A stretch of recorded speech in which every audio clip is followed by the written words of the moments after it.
The Soviet Union was like the Cold War thrillers you've seen, with every Russian cased in a cold concrete nightmare, stalked by lurking KGB agents. Oh no, the truth was far stranger. Imagine a world where your personal bathroom wasn't yours at all, where you shared it with 7 other families, where brushing your teeth in the morning wasn't a simple routine, but a strategic maneuver to avoid the wrath of your neighbors. That was the reality for millions in the Soviet Union. While you're nestled in the warmth of your cozy bed with your private bathroom just steps away, let me take you back to the other side of the Iron Curtain in the 1950 seconds. Trust me, it's going to be a ride. Let's travel to Leningrad, 1953rd. Stalin has just died, but his shadow lingers in every corner. You wake in a small, freezing room. Your breath turns into clouds in the morning air. Central heating. A joke. You pull on your coats, using them as blankets, and feel a sharp pain in your back from sleeping on a bed that's barely better than a couch. But don't worry, this is luxury compared to the rest of the building. You can hear the hustle of communal life, pots clattering in the shared kitchen, a dispute over the last of the sugar, a toilet flushing with the sound of ancient pipes groaning in agony. And behind the thin walls, a baby is crying. The walls might be thick, but the doors are paper minus thin. Every noise, every whisper, travels through like a river of sound. You're lucky. Your family has one room to itself. A single room, just 150 square feet, where you sleep, eat, and store everything you own. Privacy is a luxury that doesn't exist here. And now comes the morning challenge, the bathroom. A battleground where timing is everything. Too early, and you're frozen to the bone too late, and you'll stand in line for your turn. The routine is sacred. You've learned the dance of shared spaces since childhood. You open your door carefully to avoid the squeak that might wake the neighbor's baby. The corridor is dim, lit by a single yellow bulb. The parquet flooring, once elegant, is now worn down by decades of feet pounding across it. The wallpaper peels, showing layers from different eras of Soviet history. The bathroom door is closed. Not a good sign. You stand behind the factory foreman, Dmitry Petrovich, who mumbles about the elderly woman, Nikoleva, who takes forever to wash her hair. 10 minutes and counting. You wait. You lean against the wall. This is life. The Soviets' art of surviving in tight spaces with no privacy, no respite, but an endless stream of small compromises. You glance at the makeshift kitchen schedule, which shows who gets to use the stove when. It's another dance, just like the bathroom one. Finally, Nikoleva emerges from the bathroom, her thin hair wrapped in a towel, and gives you a carte nod as she passes. Dmitry gestures for you to go ahead. His need is less urgent than yours. The bathroom is basic. The hot water? A good omen, for once. You rush through your routine. You need to get back to your room to help your mother, who is already preparing tea and the ever-present porridge that will fuel you through another dreary day. The kettle's whistle blends with the sound of the creaking pipes, a soundtrack of Soviet life. Your father is already off to the bakery where the line is long but the bread is fresh. Bread is the one constant joy. If your father's lucky, he'll bring back enough for the whole building, a silent barter of survival. The unofficial system of mutual aid is how people survive. Your mother hands you your tea, the same as yesterday and the day before, but somehow comforting in its predictability. You dress, a functional wool coat, nothing fancy, and step outside. The bitter cold of October hits you like a slap in the face, and you join the huddle at the tram stop. People's faces are tired, eyes dull from years of struggle. You stamp your feet waiting for the tram. When it finally arrives, it's packed. You squeeze inside, body pressed against body. No one acknowledges the intimate discomfort. The tram rattles through Leningrad, past grand buildings once built by czars, now divided into communal apartments just like yours. The city is a mix of eras Baroque palaces beside grim Stalinist blocks, each telling a different part of the Soviet story. At the factory, the day begins like every other. You work the lathe, shaping metal components for tractors. They'll be sent to collective farms to feed the Soviet people. You're proud of your work, even if the monotony sometimes breaks your spirit. But it's routine. It's life. The Soviet grind, where quotas must be met, even if it means cutting corners, hiding parts, and improvising with broken machinery. In the factory, time moves slowly, hours stretching endlessly, but there's rhythm to it. You know when to push and when to pull back. You learn the art of survival in a system built on plans and quotas. but one that operates on its own informal system of workarounds and gray zones. Here, there's the official story of progress and collective achievement. Then there's the truth, the real truth. But at the end of the day, you've done your job. You've met your quota, you've filled your time, and when the shift ends, you return to your small apartment, your private space within the vast machinery of the state.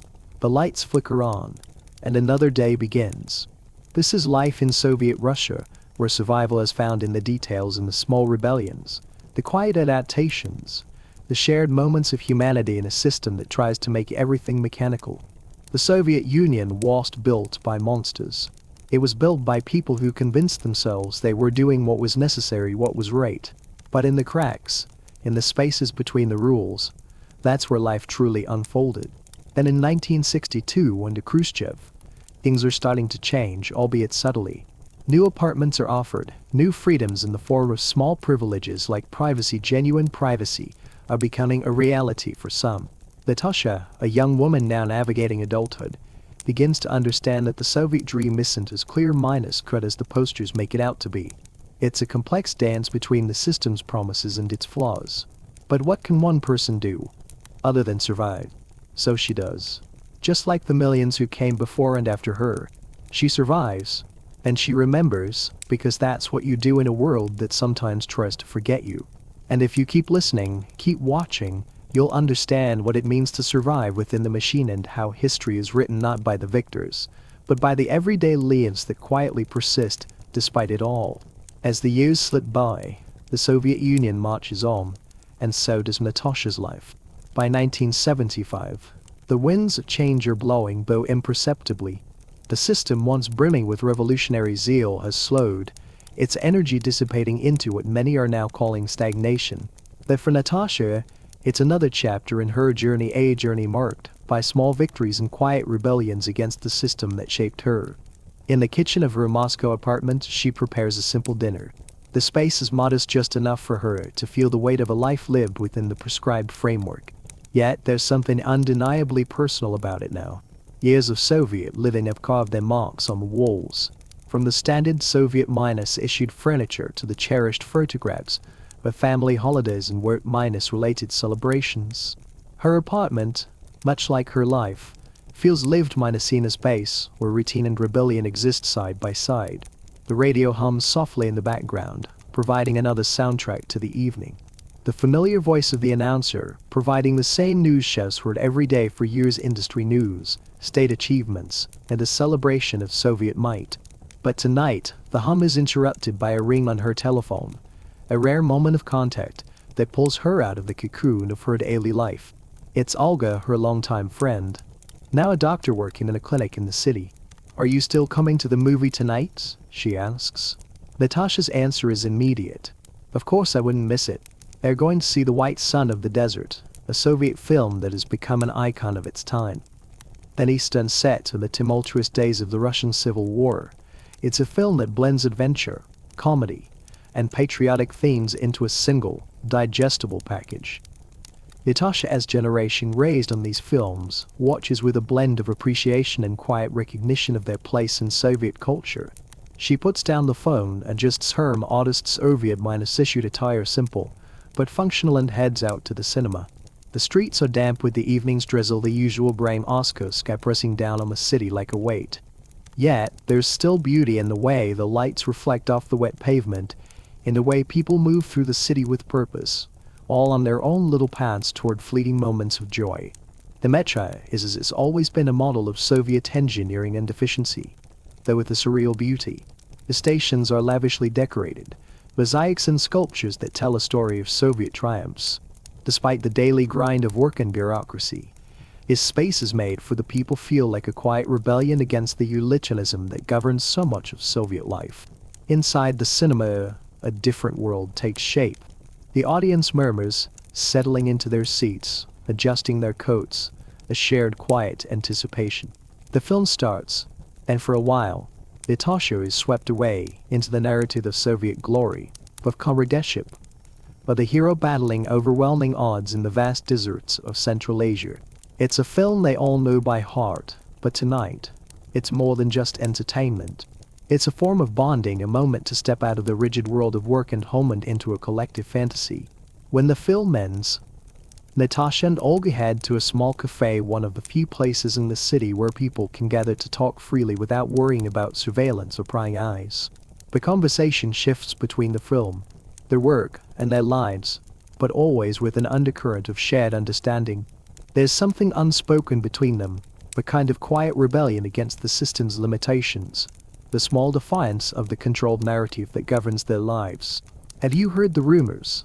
Olga asks as they sip their tea, the sound of their voices merging with the background hum of the cafe. "The ministry is talking about extending the 5-year plan." Natasha nods, her fingers obstinately tracing the rim of her teacup. "I heard. They've been pushing for an increase in quotas again." The topic shifts to their plans for the future.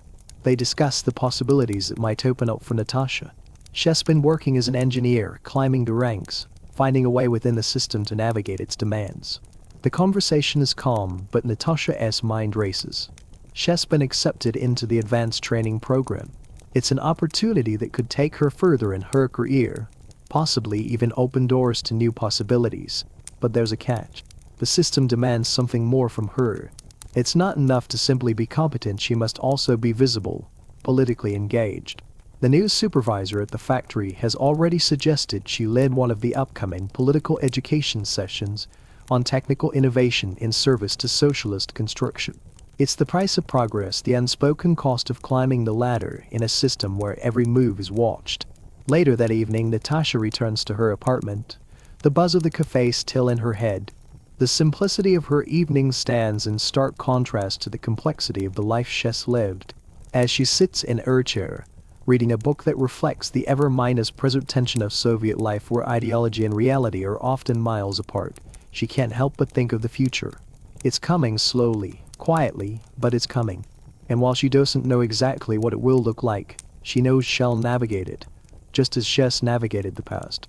The room is quiet, save for the soft hum of the refrigerator, the rustling of paper, the crackle of the record player playing a piece of approved Soviet music.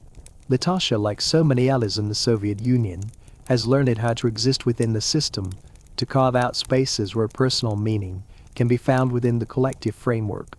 But outside, the city continues, alive with the rhythms of daily life. Tomorrow will bring more of the same work, quotas, Soviet pride. Yet within the confines of the system, Natasha has carved out a place for herself, small, personal, and defiantly hers. And tomorrow, just like today, shall continue to navigate the spaces between the rules and the rebellions, between the official Soviet reality and the quieter, more personal truth that lies beneath it. The Soviet Union might try to shape her, but Natasha, in her own way, will shape her experience of it. The evening ends, and as the apartment settles into darkness, Natasha closes her eyes.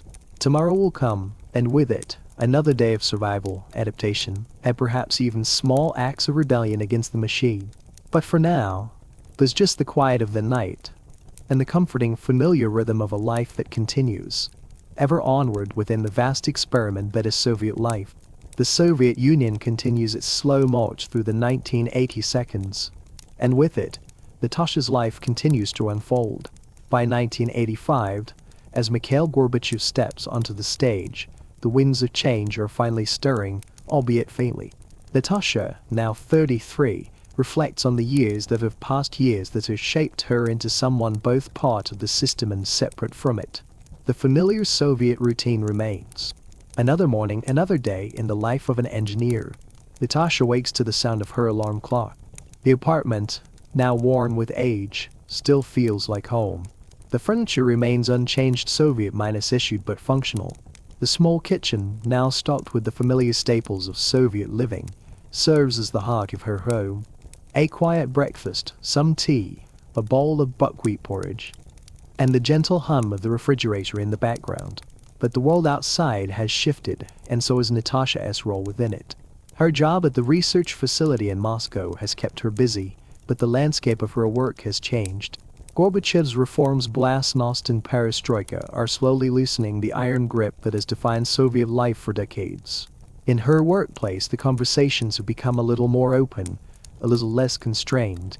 Where once every word was carefully considered, There's a sense now that some of the boundaries are eroding. The old Soviet certainty is slipping away, replaced by a quiet uncertainty about what lies ahead. Despite this, the daily rhythms of work continue. The factory floor, where Natasha once worked with precision and care, now feels a world away. She has moved up into an office in a research facility where innovation, at least on the surface, seems to be the goal. Yet, she knows that in a society that values conformity and control, even the most innovative ideas are often subject to the larger forces of ideology and state interests. Her colleagues speak in hushed tones about Gorbachev's changes. Some are hopeful that the reforms will bring greater freedom, that they will pave the way for a more open society. Others are cautious, unsure of what to make of the newfound openness, fearing that the same system that has kept them in check for so long will simply mutate into something different, something just as stifling. One evening after a long day at work, Natasha meets up with Olga again, this time at a small cafe in central Moscow. The cafe, a modest place with mismatched furniture and a faint smell of stale coffee, is filled with the buzz of quiet conversations.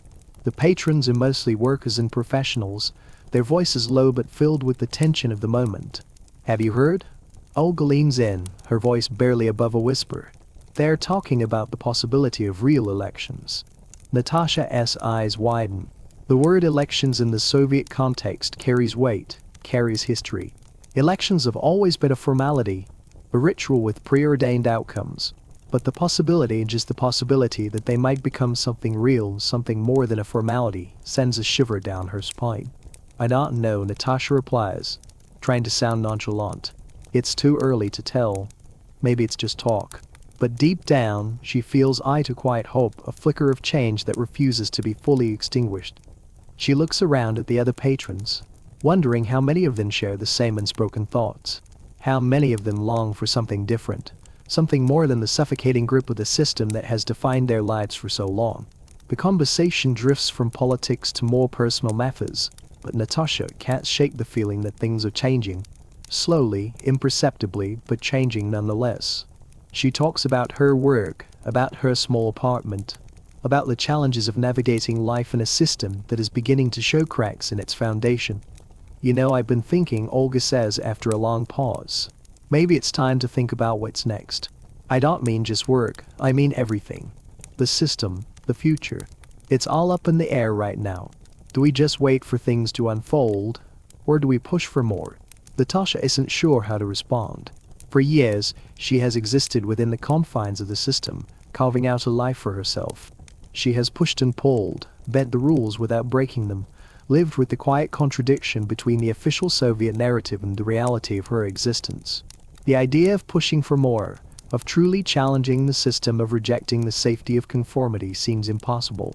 But it's there, that quiet whisper in the back of her mind, telling her that things could be different. Later that evening, as Natasha walks home, she reflects on the conversation. The streets of Moscow are quieter than usual, the occasional car passing by, the hum of the city's pulse still present. But the usual rhythms feel different tonight. The air is thick with uncertainty and possibility. Could the Soviet Union truly change? Could her life, her role within it, truly be different? She doesn't have answers. But as she steps into her apartment and prepares for bed, she feels something shift within her, a realization that change, whether welcomed or feared, is inevitable. Whether it comes through Gorbachev's reforms, a more open society, or through something else entirely, Natasha knows one thing for certain: she cannot remain the same. The question is whether the Soviet system, with all its rigid control, will allow her to find her place in the new world that is on the horizon.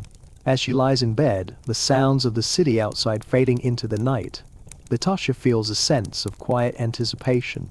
Tomorrow will come with its own challenges, its own demands. But tonight, in this quiet moment, she holds on to the possibility of something different, something more than the life she has always known. Tomorrow will be another day of navigating the system, but somewhere beneath the surface, a new horizon beckons. And for the first time in a long while, Natasha wonders if it might just be within her reach.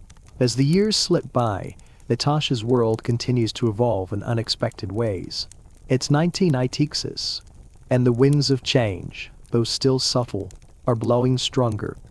Gorbachev's reforms, glasnost and perestroika have begun to unravel, the tightly woven fabric of the Soviet state, but the results are still uncertain.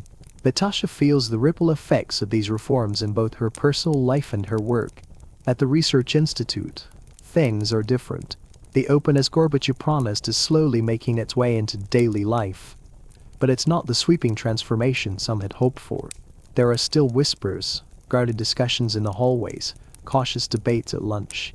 But for Natasha, there's a strange sense of opportunity in the air. One morning, Natasha sits in her small kitchen, sipping tea from a chipped mug. The familiar sound of the kettle boiling, the hum of the refrigerator in the corner, these things are comfortingly ordinary. Her apartment, small and functional, still feels like a sanctuary, a space that she has carved out for herself in the heart of Moscow. The walls, once bare, now hold family photos, mementos from vacations at Black Sea resorts, and a growing collection of books that span both Soviet and Western literature. In a world defined by control and conformity, Natasha has quietly created a personal haven, a small world where she can hold on to pieces of herself. She stirs her tea thoughtfully. The state-controlled radio station broadcasts the usual news of industrial achievements and socialist successes, but Natasha has grown weary of the familiar narrative. She has begun to question at all what it means to be part of a system that promises so much yet delivers so little. For years, she has accepted the structure, gone along with the flow, but now she's beginning to see the cracks, the gaps between the official story and the reality she lives. At work, things are much different. The Research Institute continues to function under the weight bureaucracy and the planning apparatus that has defined the Soviet economy for decades. But there are small signs of life beyond the rigid structure. The old guard of Soviet leadership, the men who still cling to the traditions of Stalinism, are starting to give way to a younger generation. They aren't as ideologically tied to the old ways. Some, like Natasha, are quietly excited by the changes. Others are apprehensive, unsure of what will come next. In the evenings, Natasha attends meetings with colleagues, and the discussions have shifted in tone. The secrecy that once pervaded the research world is starting to ebb. More ideas are being shared, more questions are being asked. Some workers, from what Natasha can gather, are pushing for more openness, for real innovation in science and technology. But the higher-ups, they're still loyal to the old ways, resist these calls. The same bureaucracy that suffocated progress now seems to cling to the past with stubbornness. One evening, Natasha meets with Olga again, this time at a small cafe on the outskirts of Moscow. The city has changed since Natasha's childhood, and so has the cafe scene. These small, modest establishments, where the atmosphere is less about luxury and more about connection, have become havens for those looking to escape the official lines. The cafe is dimly lit, the air thick with the smell of strong coffee and cigarettes. It's a place where people gather not only to socialize but to speak freely, to discuss ideas that might never be heard in public forums. "You've been quiet lately," Olga says, looking over at Natasha from across the table. Her face is lined with the years of work and responsibility, but there's a flicker of curiosity in her eyes. "Are you thinking about what comes next?" Natasha looks down at her cup of tea, swirling the liquid obstinately. "Next?" she repeats. "I don't know. I think I'm just waiting for something to change. The whole country feels like it's standing still, even though things are shifting under the surface." Olga nods, understanding. It's a strange time. There's so much potential, but there's also so much uncertainty. The whole system, all of it, it feels like it's starting to come apart, but we're still stuck in the middle of it. They sit in silence for a moment, each lost in their own thoughts.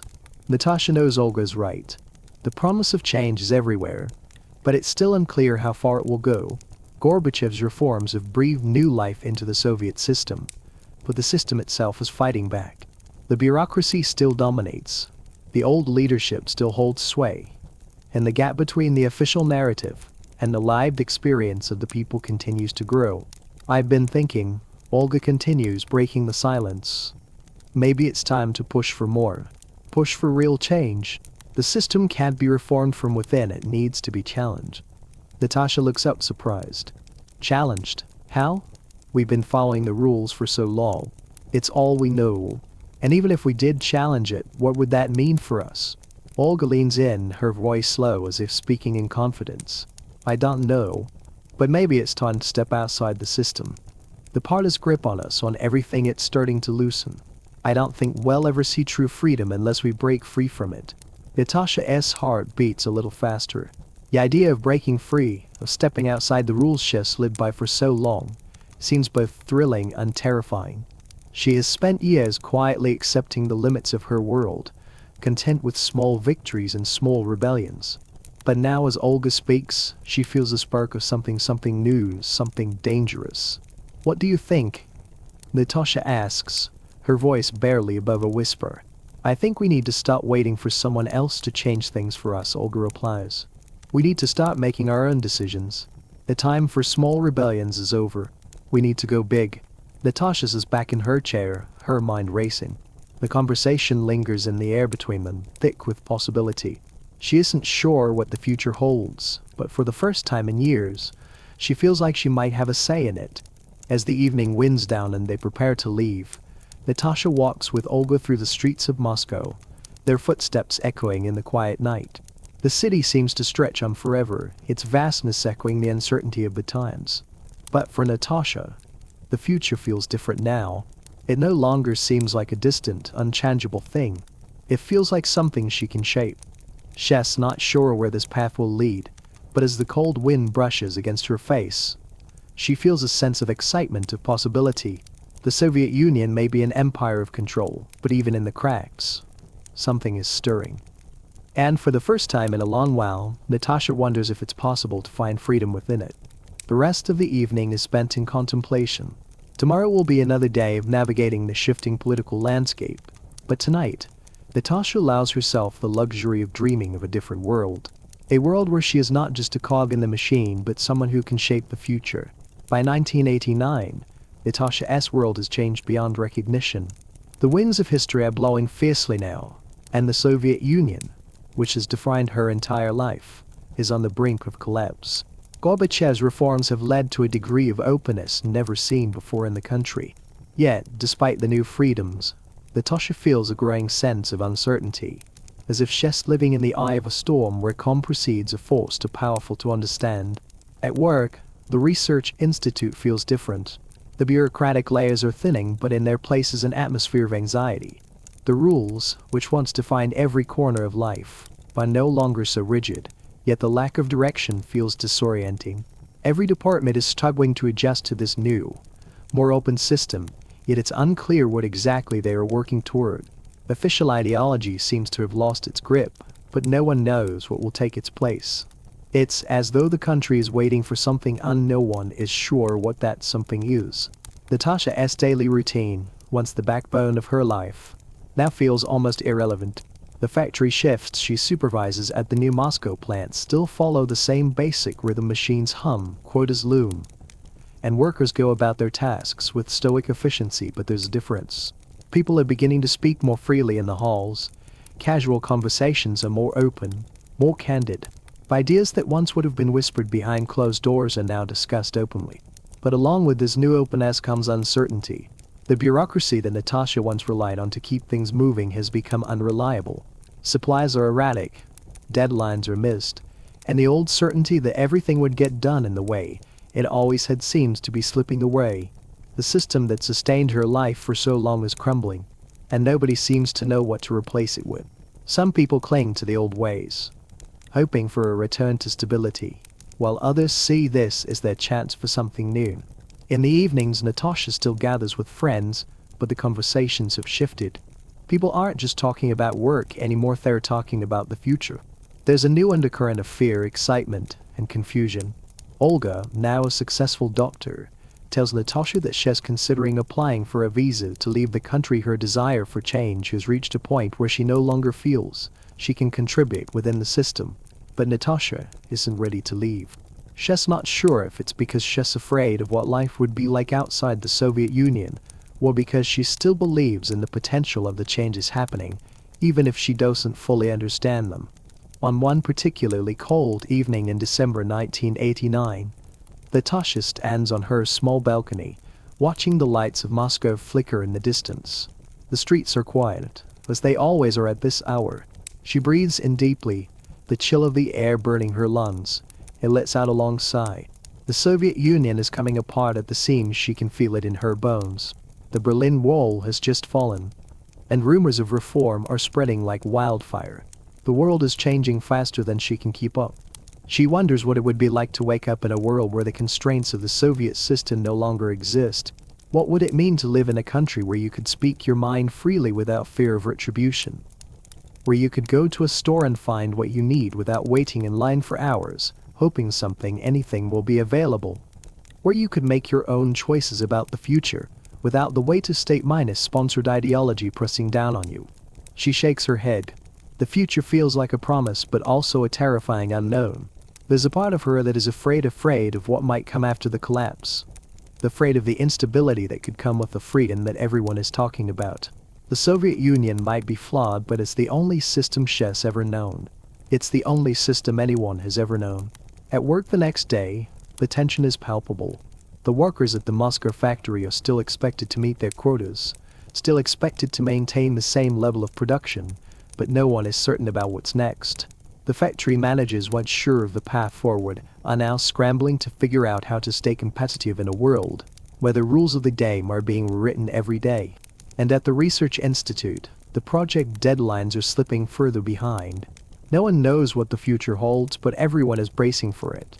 In the cafeteria, Natasha overhears a conversation between two of her colleagues, Vanya and Mikhail, about the possibility of privatization. It's coming, Vanya says. I can feel it. The state can't keep control forever. Mikhail nods, his expression uncertain. Maybe. But what happens when the state disappears? What will happen to us? Natasha feels a pang of unease. She's been so focused on the present, on surviving within the system, that she has really thought about what life will be like in a future without it. She's been trying to make her peace with the old order. But the thought and a new one is almost more than she can comprehend. By 1990, the changes are accelerating. The Soviet Union is unraveling faster than anyone can predict. In the streets, people are beginning to protest. In the factories, workers are voicing their frustrations. The system is breaking, and no one knows what will replace it. Some are hopeful, but others are scared, afraid of what a post-Soviet world might mean for them. One evening, Natasha meets Olga again, this time in a small cafe tucked away in a quiet corner of Moscow. The cafe is warm and the smell of freshly baked bread fills the air. They sit at a small table, sipping tea and talking about the changes. "You're still here," Olga says, her voice a mix of curiosity and surprise. "I thought you'd have left by now." Natasha shakes her head. "I don't know. I guess I'm waiting. Waiting for something, for anything." "For what?" Olga asks. Natasha shrugs, feeling the weight of the years pressed down on her. "I don't know. Maybe I'm waiting to see if this new world will actually be better. Or maybe I'm afraid it won't be." "You're not alone," Olga says quietly. "We're all waiting." And in that moment, Natasha realizes that Olga is right. They're all waiting for the future to unfold, for the Soviet Union to collapse and something else to take its place. But no one really knows what that something else will be. The conversation shifts, and for the rest of the evening, they talk about their families, their work, the small pleasures of life. As the night deepens and the lights of the cafe flicker out, Natasha feels both comforted and uncertain.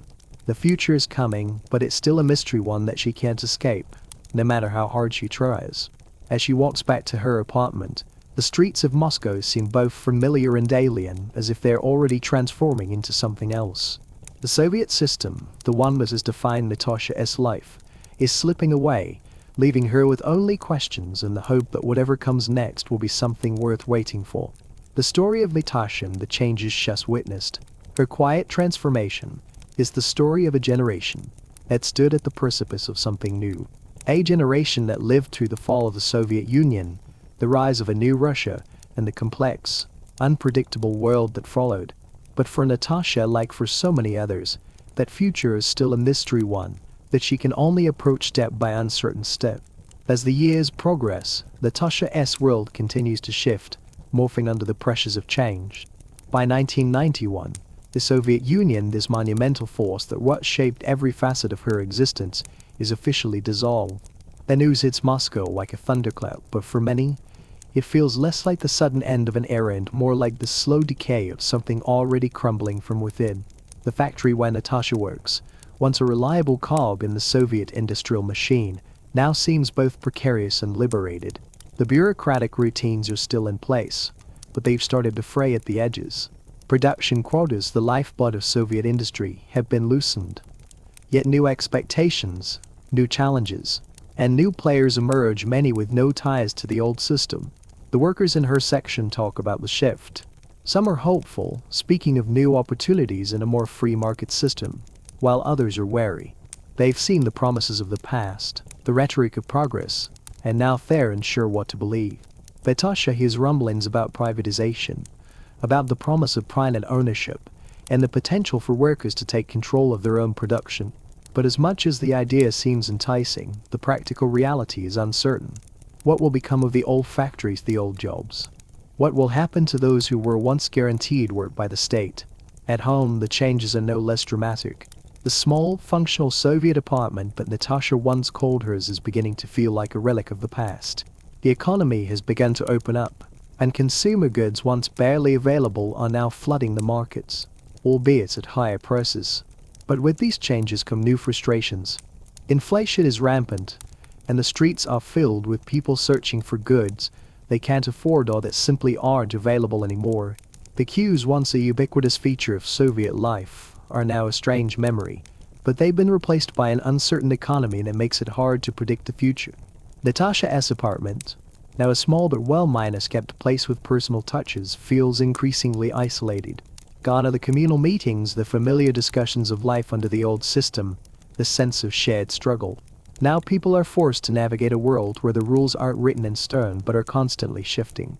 The friends Natasha once spoke with so freely now discuss a new set of worries: how to survive the new economy, how to make sure their families are fed, how to stay afloat in a country where stability seems fleeting. On a late summer evening in 1992, Natasha stands by her kitchen window, looking out at Moscow. The city is no longer the same place she's known for so long. New buildings rise alongside old ones, advertisements appear on every street, and the once clean Soviet streets are filled with the noise of capitalist hustle. People seem to be moving faster, their faces reflecting the uncertainty of the times. Yet there's a sense of hope too. A new Russia is emerging from the ashes, but Natasha isn't sure if she's ready to embrace it, or to hold on to the past she still clings to. The next morning she heads to work, her new routine feeling almost like an alien experience. As a section supervisor in a rapidly changing world, she's become more than just a cog in the Soviet machine. She's a small player in a newly emerging market economy. She still manages the day-to-day operations of her team, but now she must also deal with the expectations of private investors, competitors, and an economy that no longer cares about the rigid industrial targets she once knew so well. The pressure to perform is greater now, but so are the opportunities that come with their own challenges and pitfalls.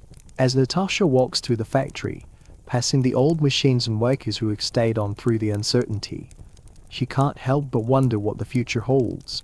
The factory is quiet, less industrially efficient, but still producing, still grinding away. Many of her colleagues have either left for new jobs or are simply biding their time, waiting for the next phase of Russia's reinvention. Natasha, though, still feels a sense of duty, whether to herself, her workers, or the country that raised her. She doesn't know if she can leave the factory behind. It's part of her, like the Soviet Union itself was once part of her identity. But Natasha is no longer the same woman she was in the 1950s, living under the shadow of Stalin, or in the 1970s, as she navigated the contradictions of Soviet life. She's changed, just as her country has changed. She's adapted to the new, uncertain world, even as she feels nostalgia for the security of the past.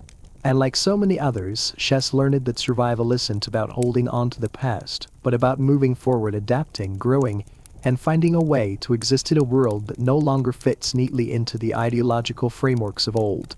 The summer of 1993 is particularly hard. Natasha watches as more and more of her colleagues, older workers who've given decades of their lives to the factory, are laid off as privatization takes hold. The promises of the new system, the promises of a free market, competition, and opportunity seem distant from the reality. The small victories of the past, ensuring workers' rights, finding work for everyone, creating a sense of shared community, have been replaced by a harsh economic landscape where only the most flexible, the most ruthless survive. It's hard to know where the Soviet idealism ends and this new world begins. Yet Natasha, like many Russians of her generation, keeps going. She feels the weight of the past, but she also feels the pull of the future, uncertain though it may be.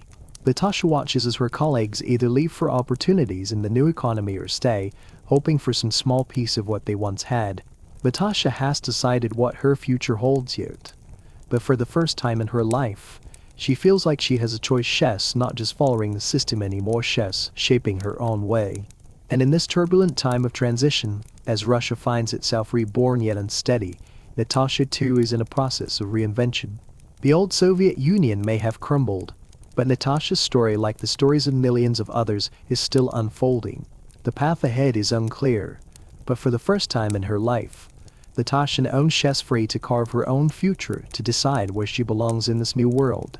In the quiet of her Moscow apartment, she sits and reflects on the journey that has brought her here. The Soviet Union, with all its flaws and contradictions, has shaped her and so many others. And as she prepares for what comes next, she knows one thing for certain: she will continue to adapt, survive, and perhaps even thrive in this world that is yet to fully understand what it is becoming. As Natasha goes to bed that night, her thoughts are filled with questions about the future, about her place in it, and about what it means to be a part of this new Russia. She knows that tomorrow will bring more uncertainty, more change, but for the first time she feels ready. The Soviet Union is gone, but her story isn't over. It's just beginning. The years continue to unfold, and by 1995, Natasha's life is solidified into something new, yet still bearing the imprint of the Soviet past. The world around her is become unrecognizable compared to the world she knew just a few short years ago. Russia's chaotic transformation has left people, herself included, caught between nostalgia for the security of the old system and anxiety about the uncharted future. But Natasha, ever resourceful, has managed to carve out a space for herself in this new world. Her job at the research facility has changed as the state economy weakens. The factory she worked at has long since been privatized, and now it's part of a multinational company. Its workers no longer employees of the state, but part of a competitive workforce where productivity rules. Natasha's role has shifted to, once a supervisor managing quotas and bureaucratic red tape, she is now tasked with innovating, finding ways to modernize and survive in a free market economy. The weight of responsibility has never been heavier. But for Natasha, it's also a chance to break free of the constraints that once defined her. By 1996, she finds herself working alongside a new generation of Russians, young, driven, and hungry for success. They have grown up in a world where capitalism, not communism, is the norm. And they look at Natasha with a mix of curiosity and respect. She represents the old guard, the ones who lived through the collapse, the ones who experienced the systemic hardships of the past and survived them. Natasha, now in her early 40s, finds herself struggling to keep up with the demands of this new world, but there's also a strange satisfaction in knowing she's adaptable, that she's not only survived but is now leading others through the uncertainty. The country itself seems to be on the edge of a breakthrough, though no one can predict what it will look like.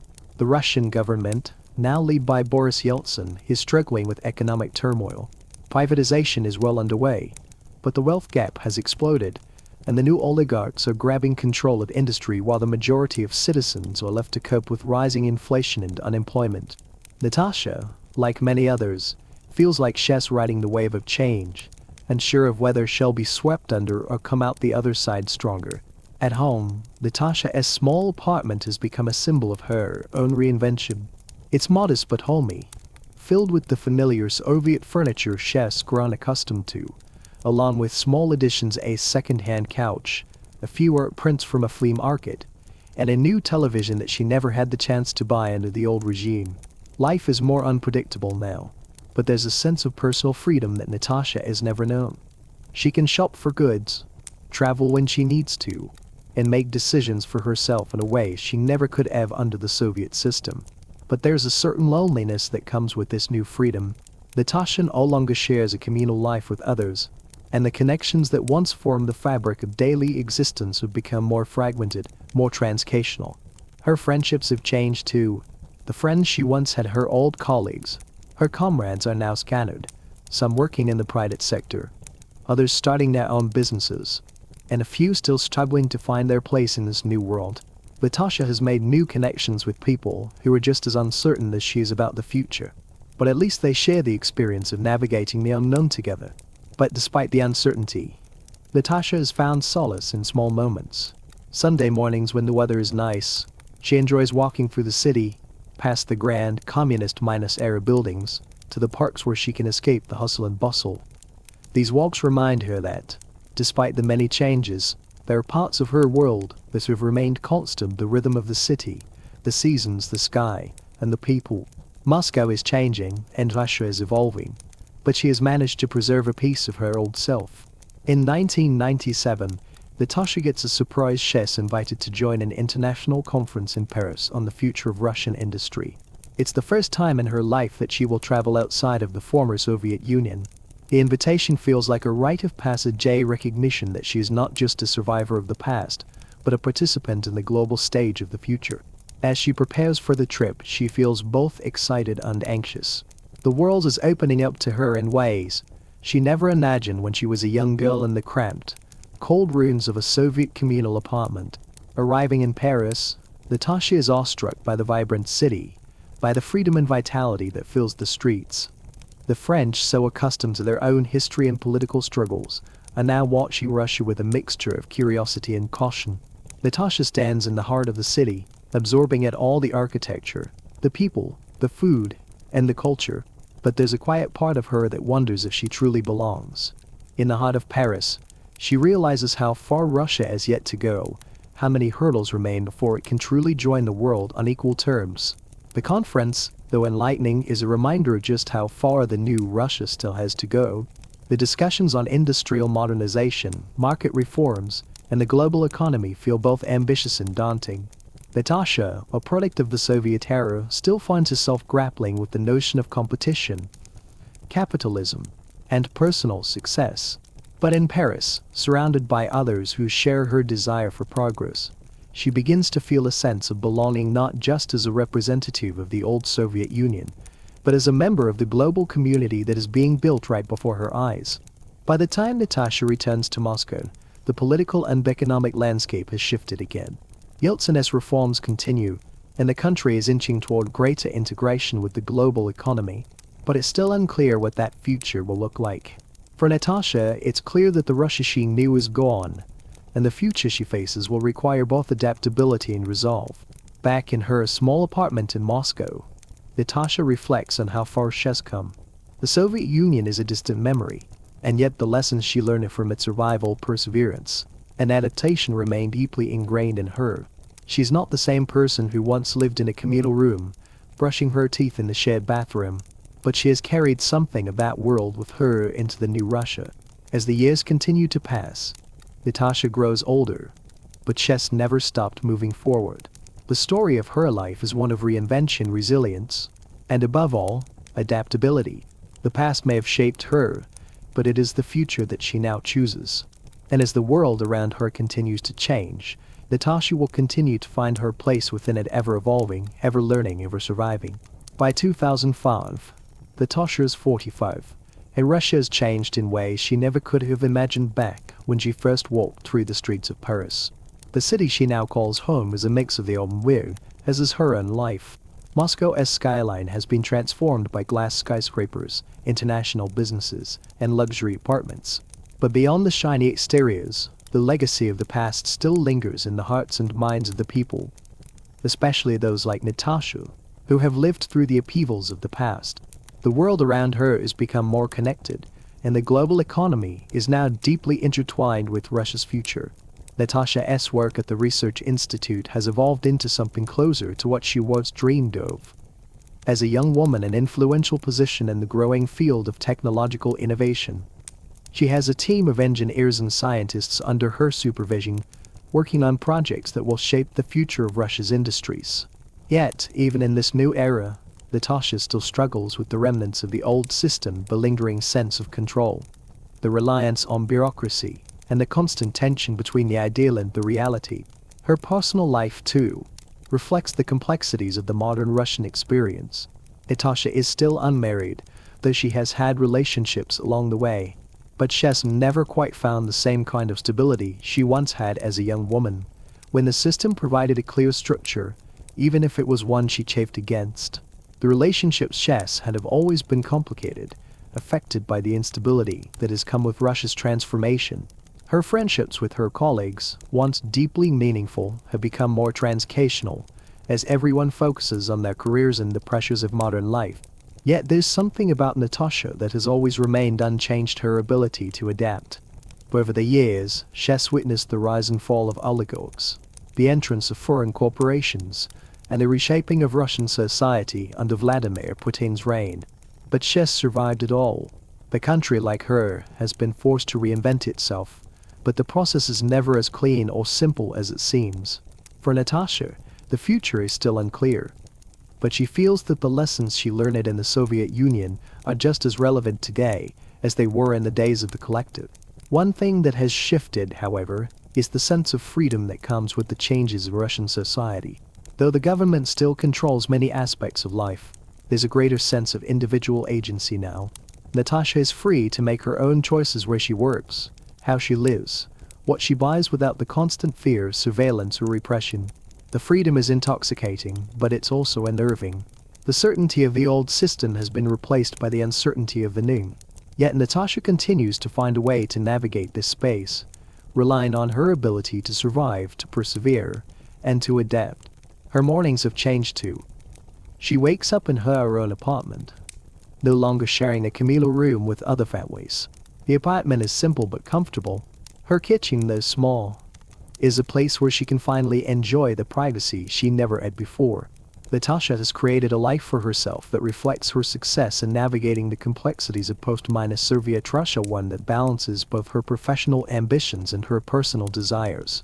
She still wakes up early, but now it's not because the bathroom is shared with 8 other families. It's because the demands of her career combined with her passion for engineering push her to rise early and start the day.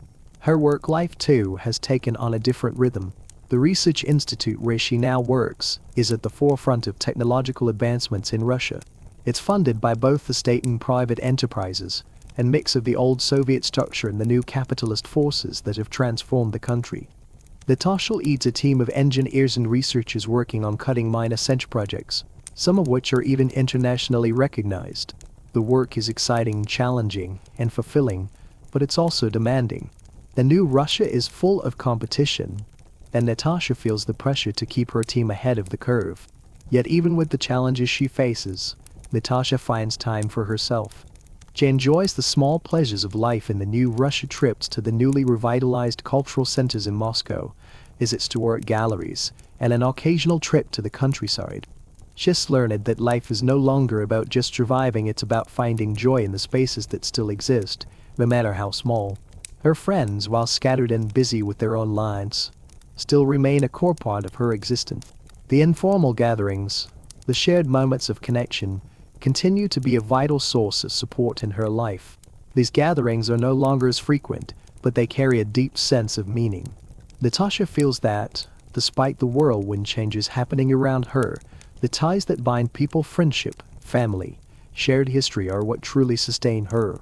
As 2010 approaches, Natasha, now in her early 50s, reflects on the changes in herself and her country.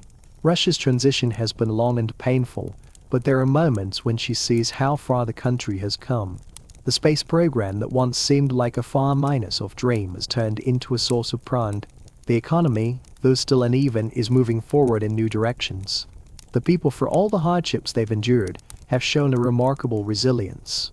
Natasha feels a sense of pride in the role she's played in shaping this new Russia, even though the future is still filled with uncertainty. As the years continue, Natasha's role in the scientific community continues to grow. Her team now plays a crucial part in the development of new technologies that could reshape Russian industry. She's recognized as a leader in her field, and her reputation extends beyond Russia's borders. But Natasha, ever humble, remains focused on the work itself.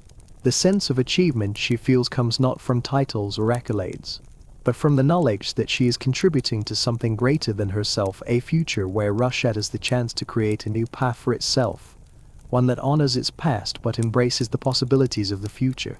In the evening, as she prepares for another day ahead, Natasha looks out of her window at the Moscow skyline. The city is alive with energy, full of movement and change. The future is uncertain, but for the first time in a long time, Natasha feels that she has the power to shape it. She has lived through revolutions, both personal and political, and has come out the other side stronger and wiser.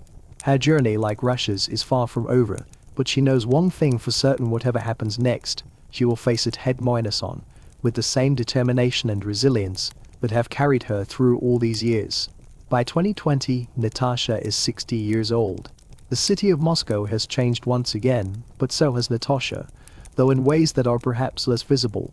The glassed towers that once symbolized the aspirations of Russia's new economic class are now surrounded by even newer skyscrapers, or international businesses, and the ever-present hum of global connectivity. The old Soviet buildings still remain, but their cracks have been plastered over by modernity, and in some cases their significance has been redefined, just as the significance of the people who lived through it all is being reshaped. Natasha has seen multiple iterations of Russia, from the tightly controlled Soviet years to the tumultuous 90s and the seemingly stabilized post-Putin years. She has moved in and out of systems, adjusting as necessary, surviving, and even thriving in ways she never would have imagined as a young engineer under the communist regime. Her apartment, a comfortable one-bedroom near the city center, is a place of solitude that she has come to cherish. The world outside is fast-paced and constantly changing, but within these walls, Natasha finds peace in the little things. The same plants she once kept on her balcony have long since been replaced by newer ones. And her bookshelf, a mix of Soviet-era classics, contemporary fiction, and some English-language novels, reflects the broadening horizons of her intellectual life. Her career, too, has evolved. After years in the research sector, Natasha is now a senior advisor for a major engineering firm.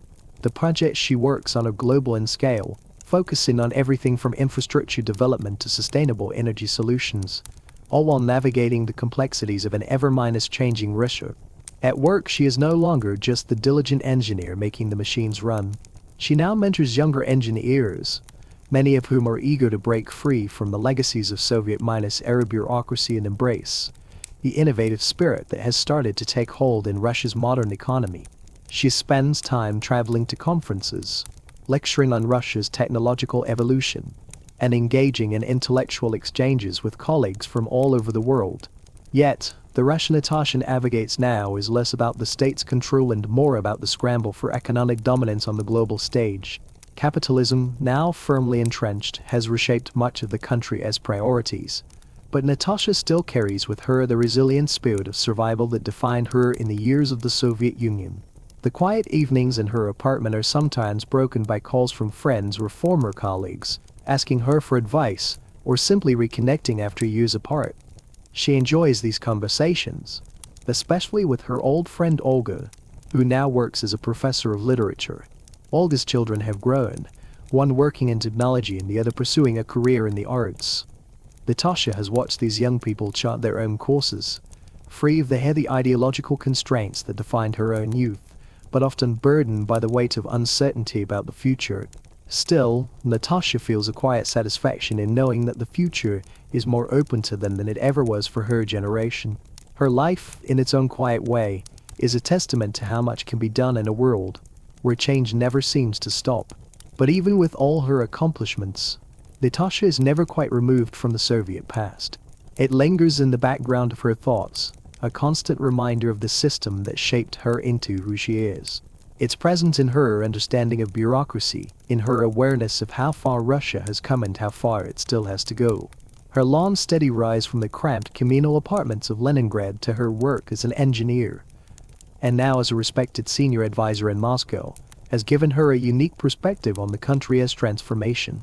While the politics of the Kremlin remain a complex issue, Natasha knows that there are new generations of Russians, like her younger colleagues and the youth she mentors, who are not bound by the old narratives, but are finding their own ways to define success in a radically different world.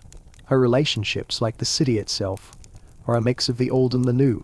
Natasha remains close with her few lifelong friends, but time has made them distant in some ways. They live with the weight of history in their bones like her, navigating the contradictions of their own lives. The youthful optimism they once had, the belief that things would always improve, has mellowed into a practical understanding of how history unfolds. Every victory, every small success, is met with the acknowledgement that the future is uncertain. But still, there is meaning to be found in the work, in the quiet relationships, in the small victories that come day by day. Now in her 60 seconds, Natasha also enjoys the slower rhythms of life. The same routine of work, home, and occasional travels has become a source of comfort. The grand geopolitical changes, the occasional unrest in Russia, the country's fluctuating international standing, all these things are important, but they are less central to her life than they once were. For Natasha, the world of technology, engineering, and even cultural exchanges remains vital, but her personal life has become more about stability and continuity than revolution or reinvention. Even as Russia moves forward, she knows that the past has shaped her in ways that no amount of change can erase. Looking back, Natasha recognizes that her life has been defined by resilience. There is something she shares with her fellow Russians, this ability to persevere through hardship, to adapt, to survive, and even to thrive when all around her, everything is shifting, unchanging. The Soviet Union may have collapsed, but the people who lived through it, who carried the weight of its systems, have lived to see the world change in ways they never could have predicted. Natasha too has survived and shaped her own path within the complex systems that have shaped Russia. For all the uncertainty that the future holds, Natasha knows that she will continue to face it head-on, as she always has. In 2025, as Natasha approaches her 65th birthday, she looks out at the Moscow skyline from her apartment window. The city has grown, as has the world around her. But in her mind, she remains the same young woman who once navigated the narrow corridors of Soviet life, finding space for herself in a world that constantly tried to limit her. Now, she is an embodiment of survival and transformation, navigating the space between two worlds, the one she was born into and the one she helped shape. Whatever the future brings, Natasha will face it with the same quiet determination that has carried her through the decades. As the years pass, Natasha's perspective on life continues to evolve. In the year 2030, Natasha is nearing her 70th birthday. Moscow, the city she has known for over half a century, is now a sprawling metropolis. Its skyline unrecognizable compared to the Soviet-era city she once knew. Towering glass structures and modernist buildings dot the landscape, while the streets buzz with the energy of a thriving capital that has embraced global capitalism. The once familiar rhythms of Soviet life are now distant memories, replaced by the fast-paced and chaotic flow of modern Russia. Yet for Natasha, some things remain constant. Despite the grand changes surrounding her, Natasha still finds herself clinging to the routines that have grounded her throughout her life. Her modest apartment, while now equipped with modern comforts, retains a certain simplicity. The walls are adorned with framed photographs from her past, pictures of family, of friends, and at moments that encapsulate both the ordinary and the extraordinary times she has lived through. There are no grand luxuries in her home, but there is comfort in its familiarity. The radio still plays softly in the background, though now it is filled with a mix of Russian pop music, political talk shows, and global news. Natasha prefers the quiet of her own thoughts, as the world outside feels like it moves at a pace that is sometimes too fast for her liking. The technological advancements in Russia and the world are something Natasha watches with both admiration and a sense of detachment. She remembers a time when the most cutting-edge technology was a simple calculator. Now, she's surrounded by smartphones, high-speed internet, and artificial intelligence. She has a computer at home, a relic from the earlier days of the digital revolution, and though she uses it to stay connected with family, to read news, and to browse the occasional research article, she often finds herself marveling at how much the world has changed. Yet she also recognizes a certain sense of nostalgia for the more straightforward days of her youth. In the midst of all the technological marvels, Natasha still feels that the most valuable connections are those made face-to-face. Those small moments of shared experience that don't require a screen to feel real. Natasha remains active in her professional field, albeit in a reduced capacity. She still consults for the research facility where she spent many years of her life, offering advice on projects when needed and mentoring the younger engineers who now take the lead. She has seen the industry transform once dominated by Soviet-era systems of central planning. It is now a world of private firms, global partnerships, and a constant race for innovation. Natasha's wisdom is highly regarded, and though she no longer works long hours in the lab, she is still sought after for her insight into the history of Soviet engineering and the transitions the country has undergone. Her contributions to Russian engineering, though quietly acknowledged, remain a part of her legacy. Yet, as she gets older, Natasha is increasingly aware of the physical toll time has taken on her body. The long hours spent at the lathe, the constant pressures of navigating bureaucracy, the endless meetings and late nights working to meet quotas, all of these have left their marks. She's had her share of aches and pains, and though she's maintained her health through regular exercise and a relatively simple diet, she feels the effects of her age in ways she hadn't anticipated. She's slowed down in recent years, and the realization that time is no longer a resource she can take for granted has brought a quiet reflection on her life. But rather than sorrow, Natasha embraces this stage of life with the same resilience that has carried her through so many challenges. Her friendships, though fewer in number, remain strong. Olga, her lifelong friend, is now a grandmother, and they share frequent visits over tea, reminiscing about their past while discussing the present. They talk about their children and their children's children, marveling at how the world has changed for the younger generation. There is a sense of pride in seeing their children grow into professionals with careers, families, and opportunities that Natasha and Olga could never have imagined in their youth. Yet, there is also a bittersweet recognition that the ideals that once guided their generation have become more fragmented, more difficult to hold on to, in an increasingly commercialized society. Family has always been important to Natasha, but she never married. Her career and the challenges of Soviet life took up most of her energy, leaving little room for personal relationships beyond close friends and colleagues. Her family has scattered across the globe. Nephews and nieces have moved to Canada, Germany, and the United States, pursuing their own dreams and careers. Natasha keeps in touch with them through email and video calls, but the distance between them is a reminder of the changes Russia has gone through from the isolated Soviet Union to the globalized, interconnected world of today. She is proud of their success, but it also makes her realize just how much her own life has been shaped by the boundaries of the Soviet era. The world Natasha lives in is not the one she grew up in, but she has made her peace with it. There are moments, though, when the modern world seems strange to hear. A world of fast-minus moving information, endless consumerism, and a constant sense of acceleration. The ideological certainty that once provided the framework for her life is gone, replaced by a more chaotic, uncertain world.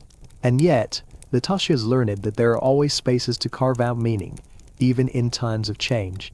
The values she was raised with, resilience, duty, the importance of human connection, continue to shape her worldview, even as the political and social structures she once lived under have crumbled.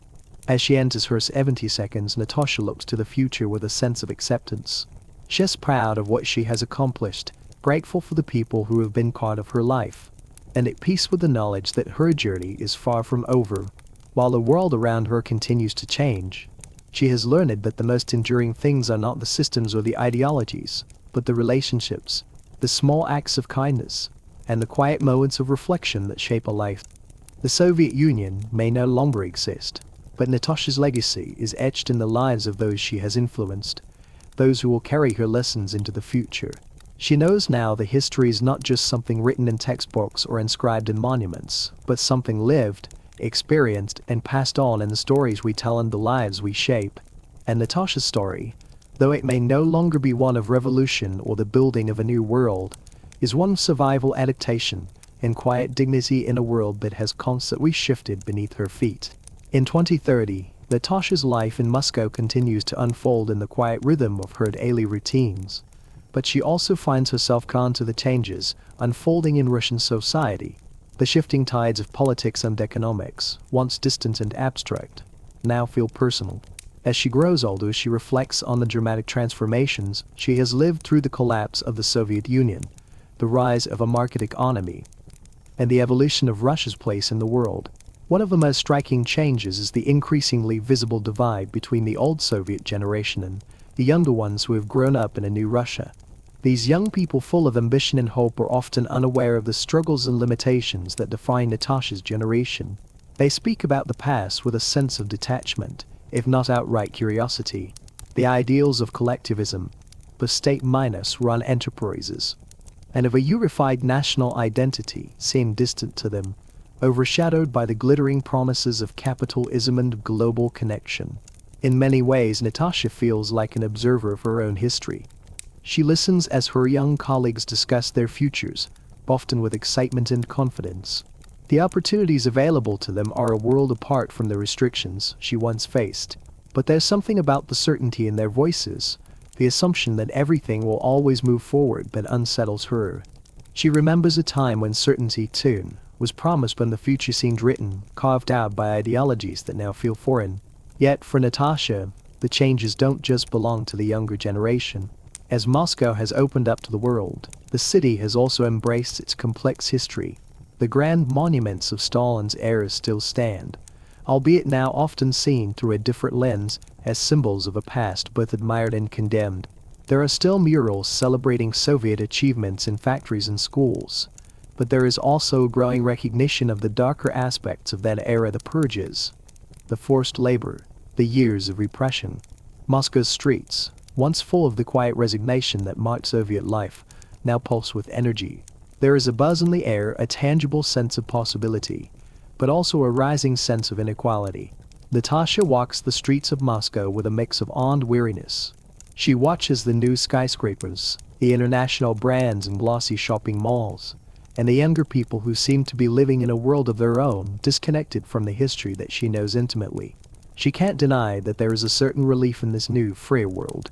The constant surveillance, the ideological scrutiny, the limitations on personal expression, all of that is gone. Yet there is also a subtle disorientation. The old rhythms of life, working for the state, participating in collective efforts, the familiar camaraderie that came with shared struggles, seem absent in this new Russia. Natasha wonders whether the deep connections formed through those shared experiences have been lost in the rush toward individualism. Over the years, Natasha has watched as Russia's new political leaders have steered the country through a mixture of economic challenges, political reforms, and rising national pride. The country has embraced aspects of global capitalism, but it remains unmistakably Russian, rooted in a sense of history and national identity that refuses to be erased. There's an underlying tension in the air, one that Natasha feels every time she listens to the news or reads a government statement. It's a tension between the desire for progress and the longing for the past, between the pull of the global stage and the weight of history. Despite all these changes, Natasha remains grounded in the values that have guided her throughout her life: resilience, integrity, and the importance of family. She still makes time for her friends Olga and Viktor, even as their lives have taken on new complexities.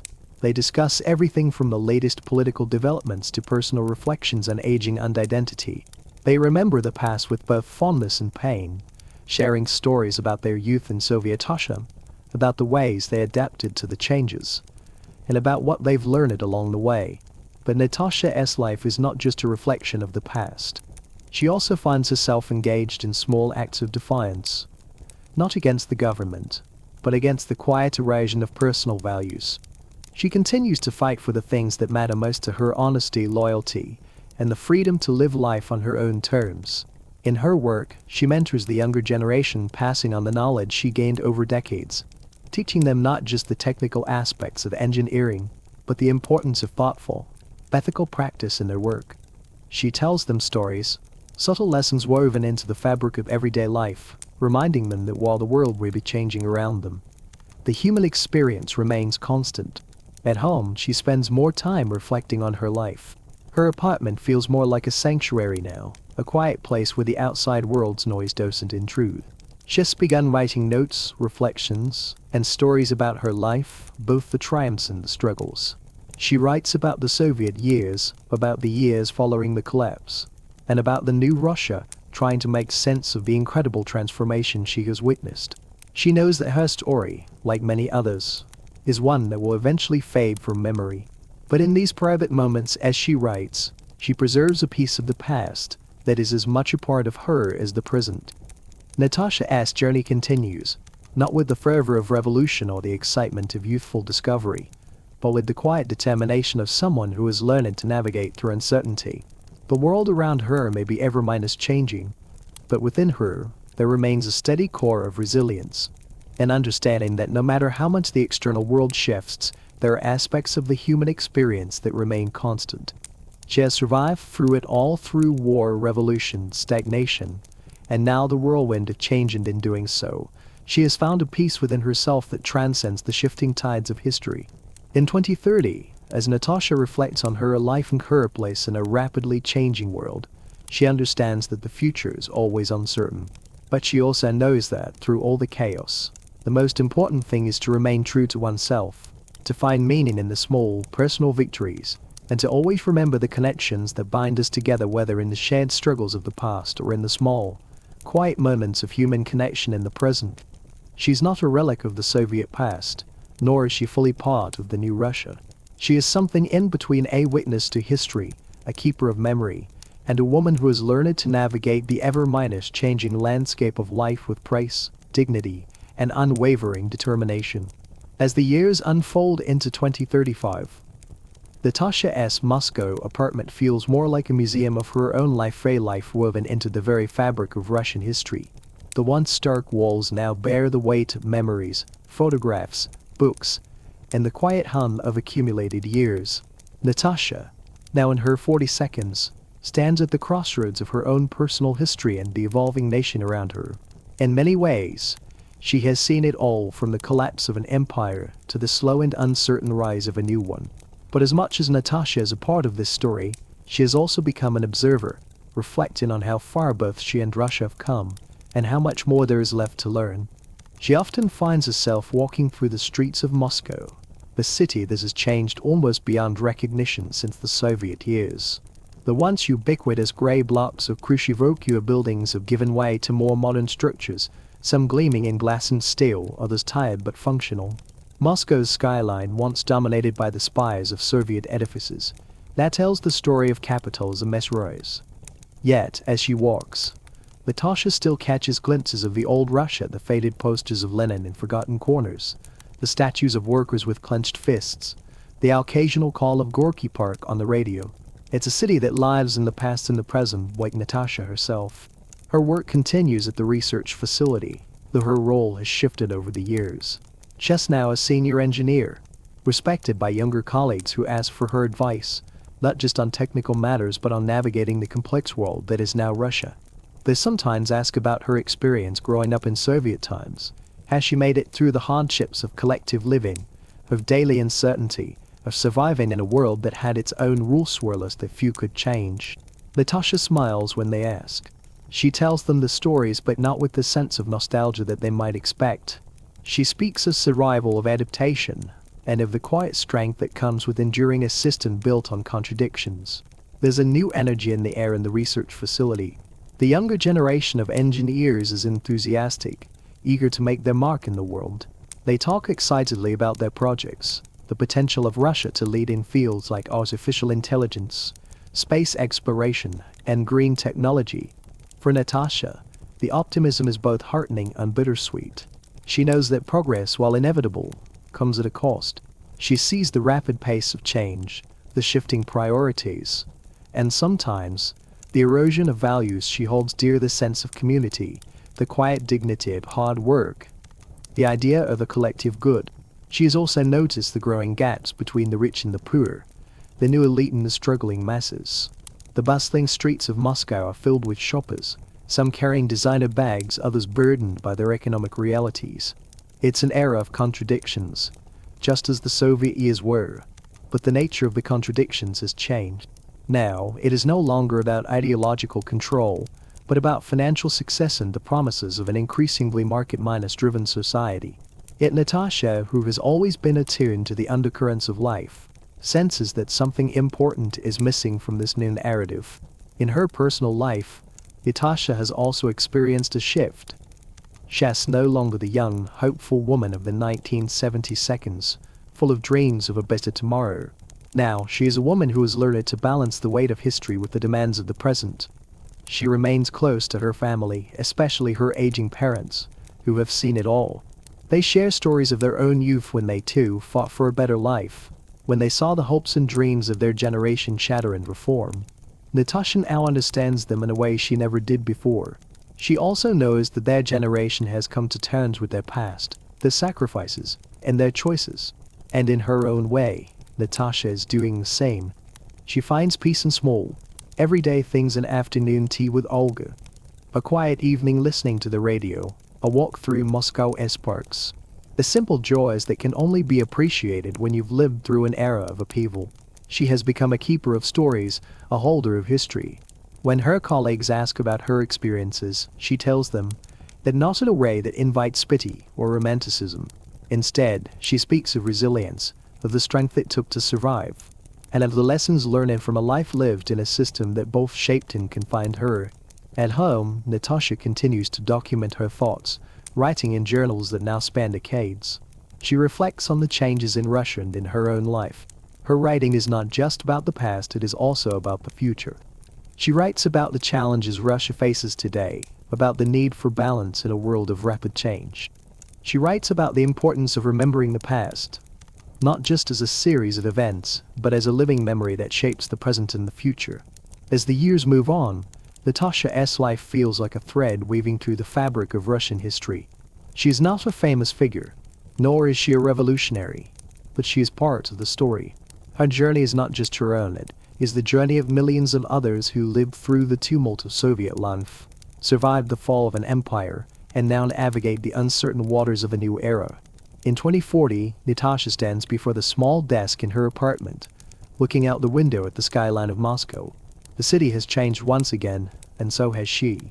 But as much as the world around her continues to evolve, there are things that remain the same: her love for her country, her desire for peace, her hope that the next generation will find a way to build something better, something lasting. Her life, like the country she has lived in, is a story of survival, adaptation, and quiet triumph.